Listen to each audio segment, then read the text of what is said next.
Hey, this is Keena B, and welcome to Say Anything. Say anything. Why can't you just say anything? I'm gonna say anything. People just say anything. I swear, people just say anything. Welcome to Say Anything with Keena B. Hey, and welcome to Say Anything with Keena B. I am Keena B. Thank you so much for joining me. I am currently in Wimbius Market, located in Quincy, Florida. It is a art gallery and gift market, and it was founded by myself and my husband. And so this is where I also record podcasts, which is on Spotify and YouTube. What you just saw me apply was a lip gloss by Beautiful Beauties lip gloss. It's a strawberry honey beeswax lip balm. She's a beekeeper and she makes all of her own products.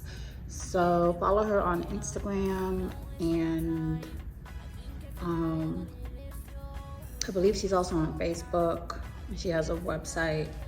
It is BEE-U as in YOU TIFUL, beautiful beauties, and that is the product chart. She has a lot of things. She's an apothecary expert.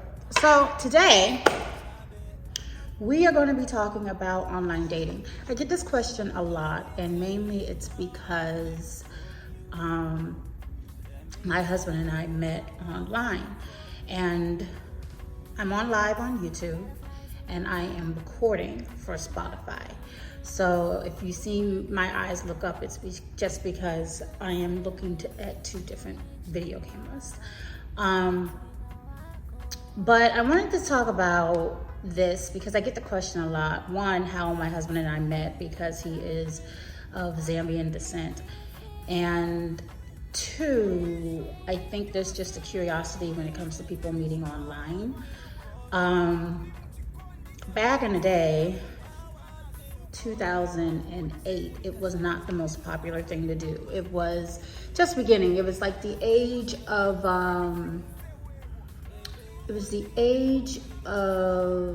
singles meet.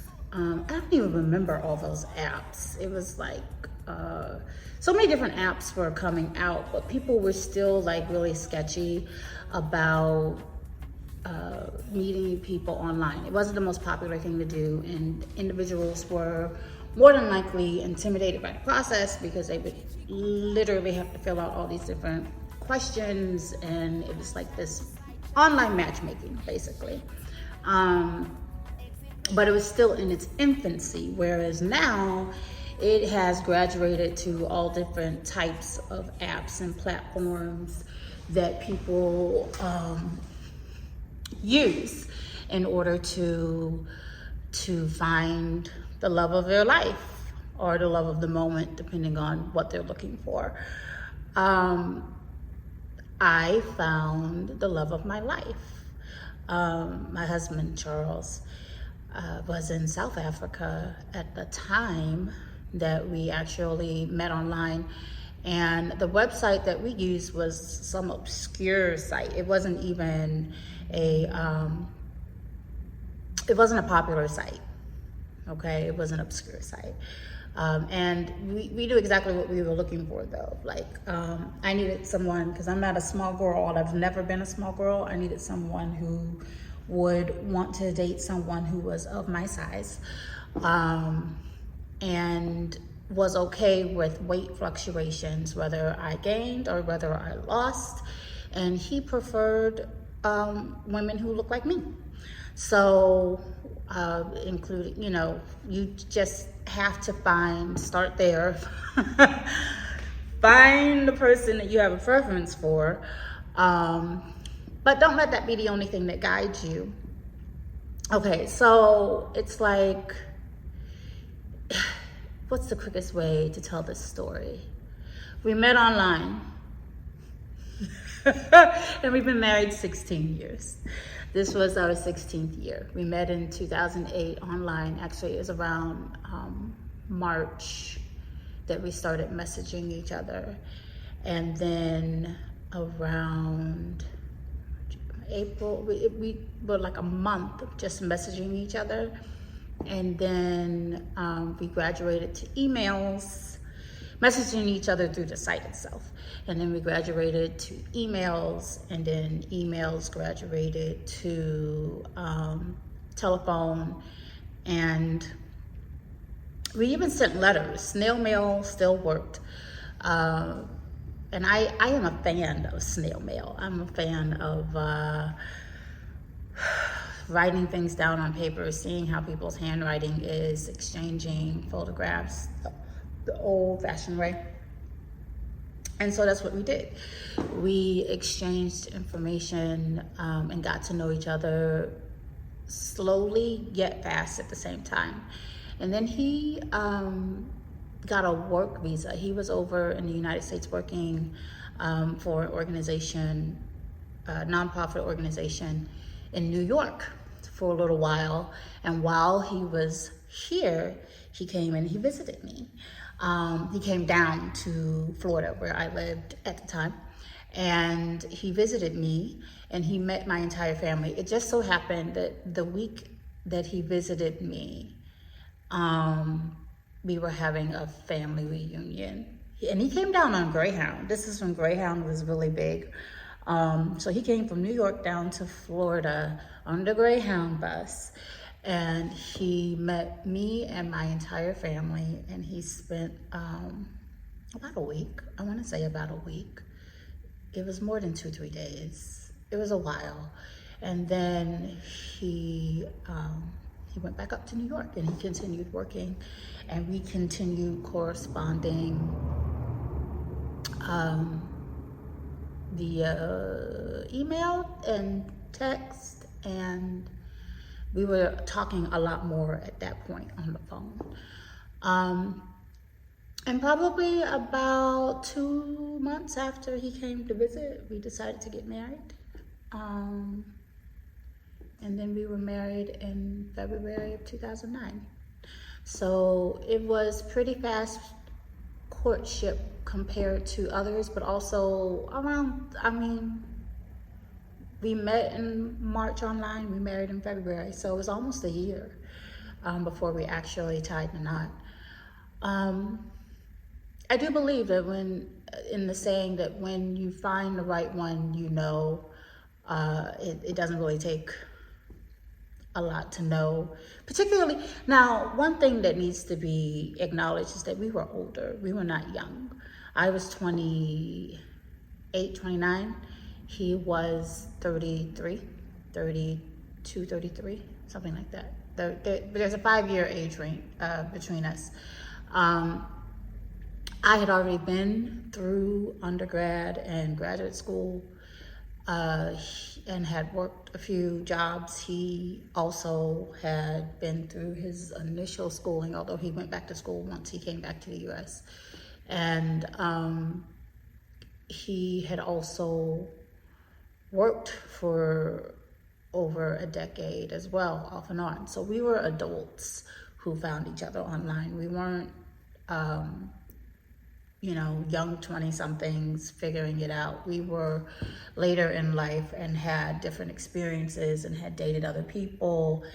And we knew the type of questions that needed to be asked in order to get to the real meat of what it meant to be in a relationship. We knew to ask the values questions, character questions, religion questions, children questions. We asked all the important questions. Did we miss some? Yes, because it's kind of hard to get to every single thing. But we got through a lot, and so we had the same characteristics that we valued the same things when it came to relationships. And that is important because we get the question a lot, like, does it work? and how were you able to make it work. We weren't looking for temporary love. First of all, if you are looking for temporary, why are you matching with someone who's looking for long term? That's crazy. Don't, if someone tells you that they don't want to date long term, or they're not looking for marriage, and you're looking for marriage, you should not be enamored with them. You should immediately, I don't care what butterflies you're feeling, you should immediately stop, because you're not looking for the same thing, and they're telling you you're not looking for the same thing. If someone tells you they don't want children and you want children, then you need to stop, because again, you're not looking for the same things. And so I think a lot of times the reason people are unlucky in relationships, this is just from my humble opinion, okay? You take it for a grain of salt, right? A lot of times it's strictly, you are ignoring the answers that people are giving you. You have this characteristic, you have the morality, you have whatever value system that you have in place for yourself. And then you get enamored with someone, either because of their looks, or because of their career, or because of their education, or because of where they live, or because of their accent. Exterior, superficial things, right? You get enamored, you feel these butterflies, and you allow the idea of butterflies and the idea of this feeling to overwrite the idea of what you said that you wanted. Now, if you say that you want something, then stop making excuses when the person that you're feeling all these butterflies for doesn't meet that standard. You're going to end up breaking up. They're not changing their mind. If they said they didn't want kids when you first met them, 5 years later, more than likely, they're not going to want kids. And every now and then you'll see these movies where they always show the exception and not the rule. The rule is whatever a person says they are, that is what they are. And you're supposed to believe them. Maya Angelou said it best. When people tell you who they are, believe them the first time, okay? Because ultimately, people are, especially if they're being honest. If they're being honest, believe them. Because people always go back to what is comfort to them. And if they say they don't want kids, then they don't want kids, hon. They don't want them. And it doesn't matter if it's a male or a female in the relationship. If they say they don't want them, they don't want them. Don't think, oh, they'll change their mind in 5 years, 10 years, 6 years, whatever the case may be, because they're going to love me just that much to change their mind. They're not going to change their mind. They're not going to change their mind. And I'm just using that as an example. What's another example? People will say that, like, religion is a big deal to them. They'll say, okay, hey, I want a person who is of this faith to raise my child with. And then the moment they get enamored with someone, they're like, oh, well, he or she doesn't believe what I believe, but that's okay, because we have the same moral compass.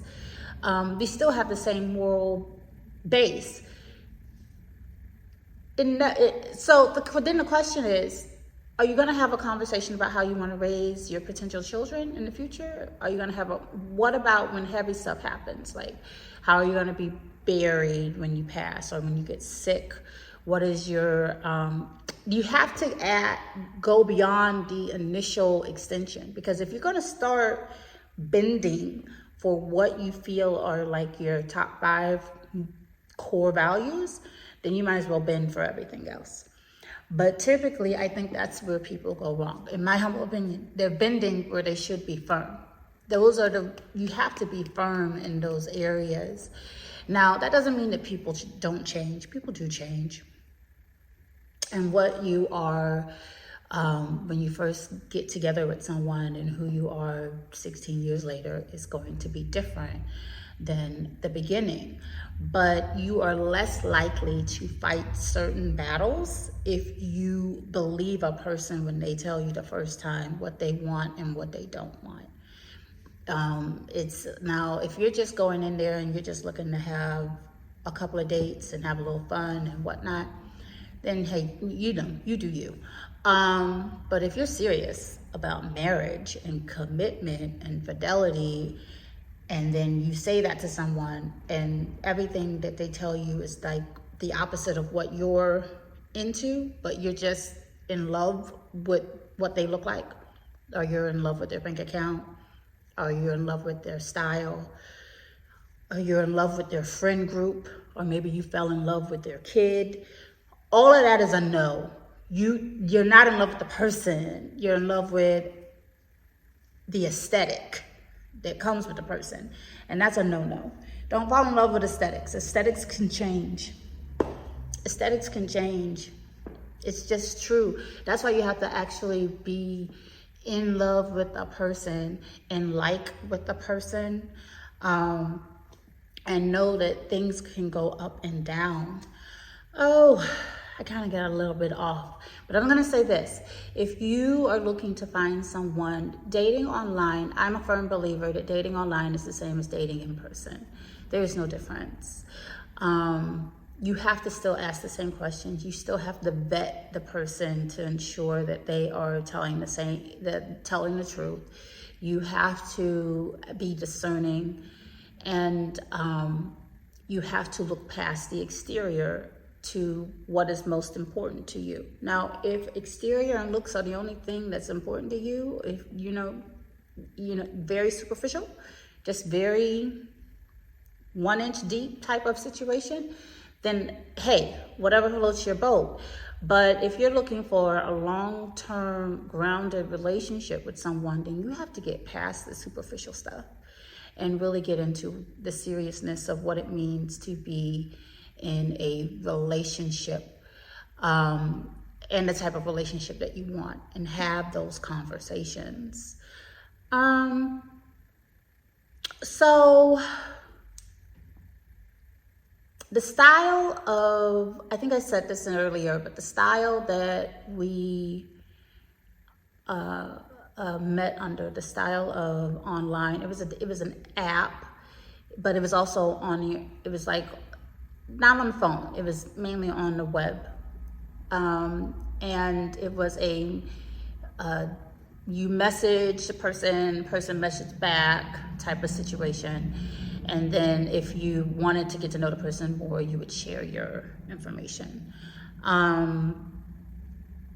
Here's some things to stay away from when you're dating online. Sharing too much information up front, because you really don't know who that other person is on the other side of the thing.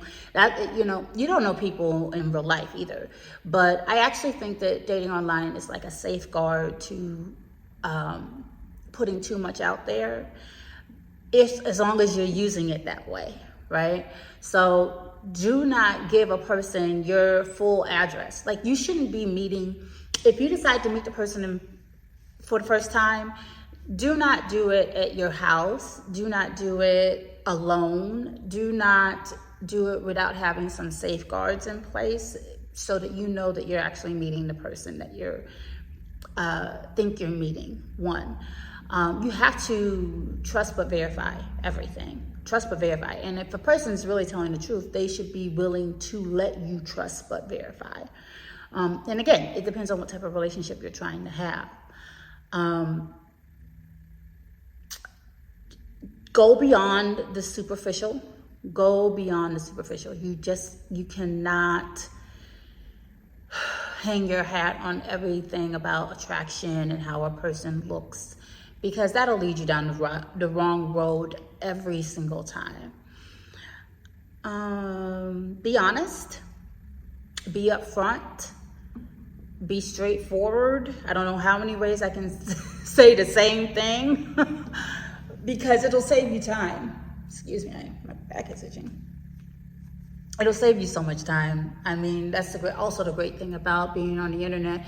If you're honest, straightforward, and upfront, you can just just like that, and go past. You can just go past and not have any of your feelings or emotions caught up in the process.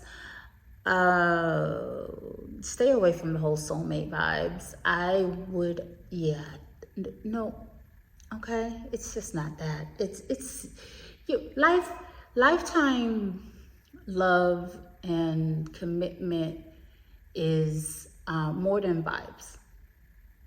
Vibes are great, vibes are good, but it's more than vibes. And you have to know that, and you have to understand it, and you have to be willing to accept that. You gotta have more than just vibes, okay?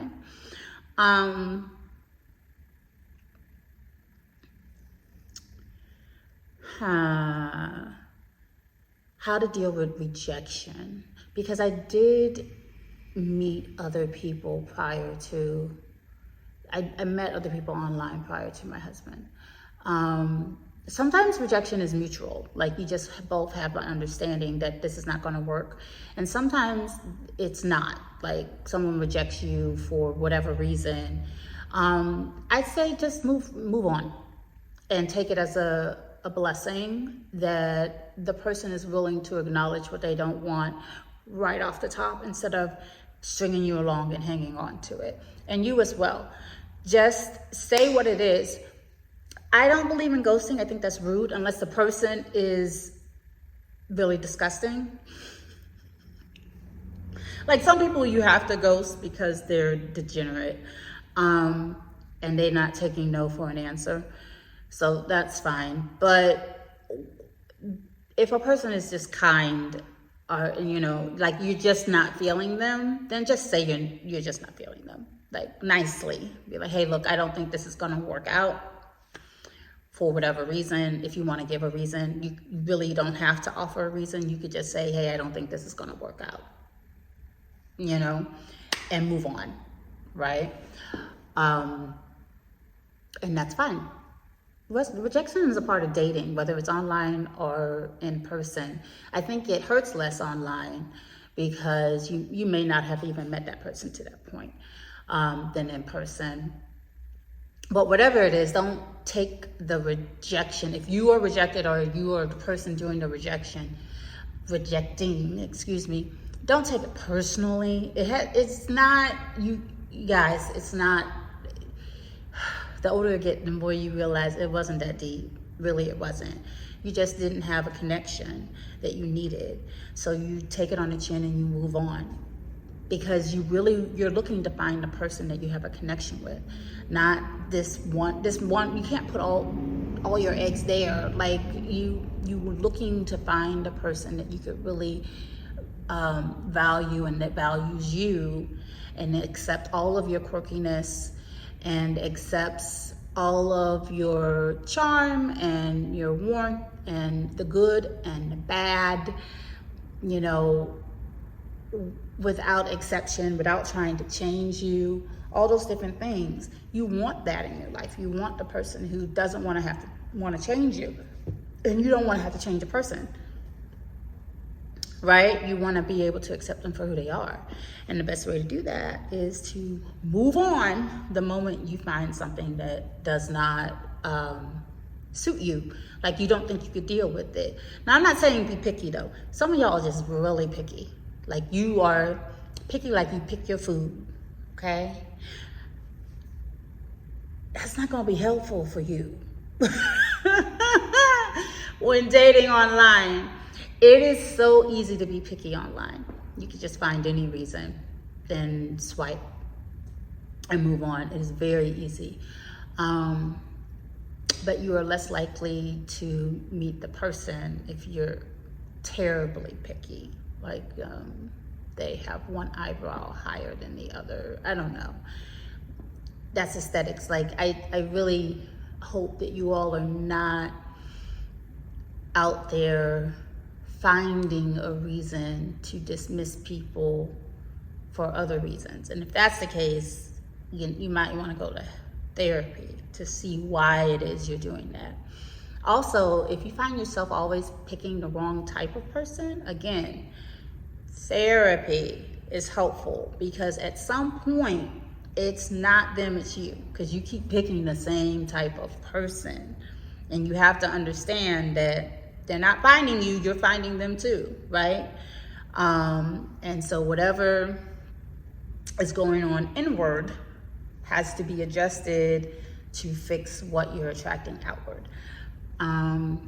That's probably another conversation for a whole another day, but particularly online, I would say that it is far easier for people to see every single red flag because it's right there in black and white. They usually have all their interests listed, and you're sitting there and you're reading it, and unless they're lying to you, they have told you everything that they're into. So if you choose to ignore it, then the problem is you, not them, because they told you the truth from the beginning. So watch out for that. Let's talk about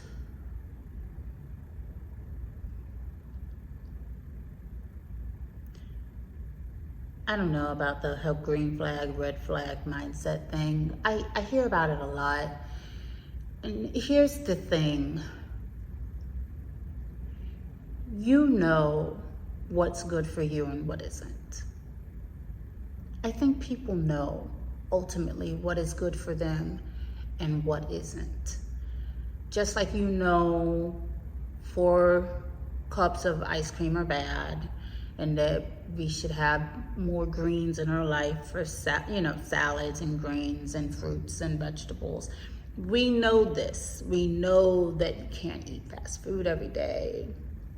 Make you gain weight, make you fat, make you have high blood pressure. We know this. We know that we have to drink water to stay hydrated because 70% of our body is water. It's necessary. There are things that we know. Once you get to a particular age, there are things that you know, and there are things that you should be avoiding. You know what they are. You've dated enough people. If I'm speaking to people in my age range, I'm 44. So if you're in your 40s, and I would expect if you're in your 30s and even in your late 20s, you know you have dated enough people by the time you got to your late 20s and your 30s that you know what to avoid.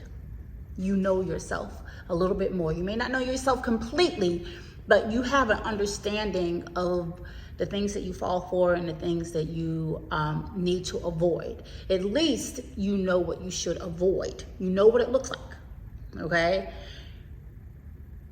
So stop falling for it. I'm just gonna give you a little bit of tough love.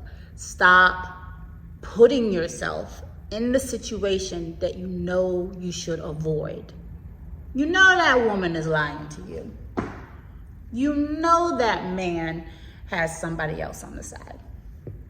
Your discernment has kicked up, and you can tell that something's not right?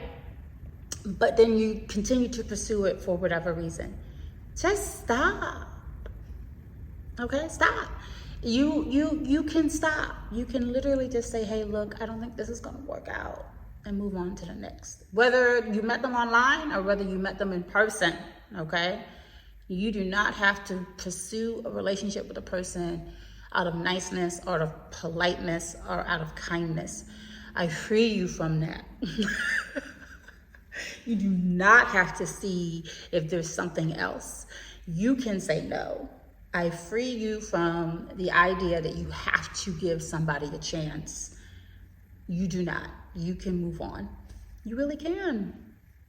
I mean, your life is long, but it's also short. And you do not want to waste your time trying to figure out what the best parts of someone is when you already know that all the signs are there that you should not be with this person. Not necessarily because they're a bad person, not necessarily because you're a bad person, but because you've already figured out up until this point what does not work for you. Now, if you're just starting out and getting into the dating thing, then date. That's how you figure out what you don't like.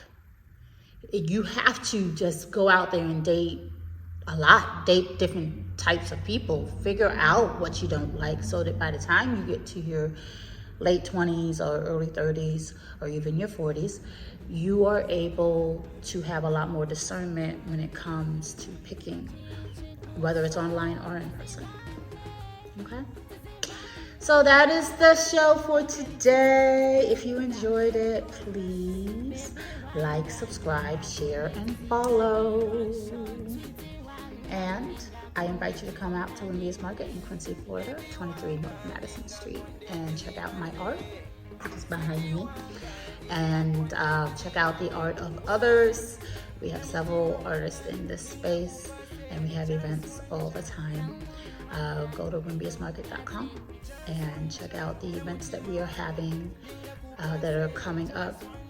We're in October. We have a masquerade happening on the 31st. So you can RSVP and buy your tickets online, or you can come and check out. I prefer you order your tickets online. We also have an online shop where you can purchase. And if you have any questions, you can always call or email me. My email address is on the website. So I hope you're having a great day.